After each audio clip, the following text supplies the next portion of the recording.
Alright guys, let's keep the small talk. These bone conduction headphones here cost about 40 bucks, let you hear your music and the world around you at the same time, and claim stuff like Bluetooth 5.4, bass heavy surround sound, and even wind noise cancellation. These are the Sanag B21S, and they basically sit on your face and vibrate your skull. So yeah, hit that like button and let's see what they're all about, if they're legit or just tech doing some cosplay.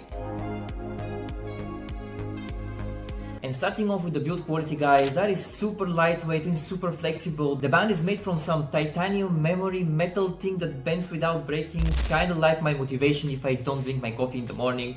And they stay locked in place even if you're running or jumping, which is great because I'm doing both very badly as of lately. But pop them on and the sound actually surprises you a little bit. It's still bone conduction, so no, it doesn't sound like AirPods Max, but the stereo separation is decent and the bass is punchier than I expected. They use SBC and AAC codecs and apparently some fancy high frequency oscillator to make the mids and lows clearer, whatever that means.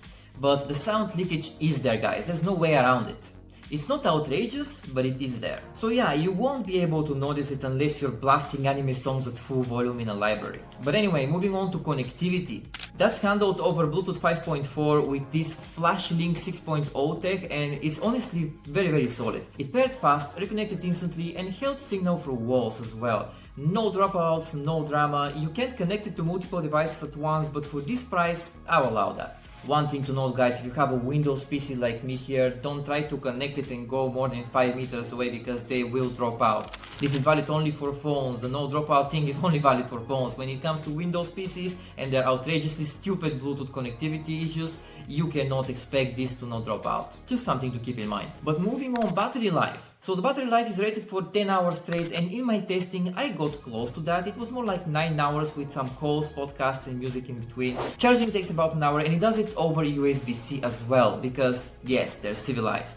No micro USB crimes here, you know. We're not 2015, guys. The controls are only on one side of the headphones here. They're clicky and simple. Volume up, volume down, power button and whatnot. There is your play, pause and co-handling all on the right side here. So you can even long press for a voice assistant if that's your thing, but that just opens it on your phone. So yeah, it is what it is. And here is a quick microphone test so you can see if these are good for calls with your friends or maybe for joining the Air Force. And you know what? I'm just gonna leave them here throughout the video because I'm too lazy to change back to my ordinary microphone. So yeah, whatever. There's also an app you can download through a QR code in the box.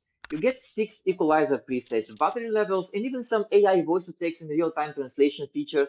I didn't test all of these things, but the equalizer modes definitely do work. The 360 mode sounded like someone put me in a reverb tunnel, which is kind of cool if you're into that kind of thing. And when it comes to comfort, guys, I barely feel them on my head. Comfort is pretty good overall. Like, if you're wearing them for more than a couple of hours, the bone conduction pressure starts to get a little bit noticeable.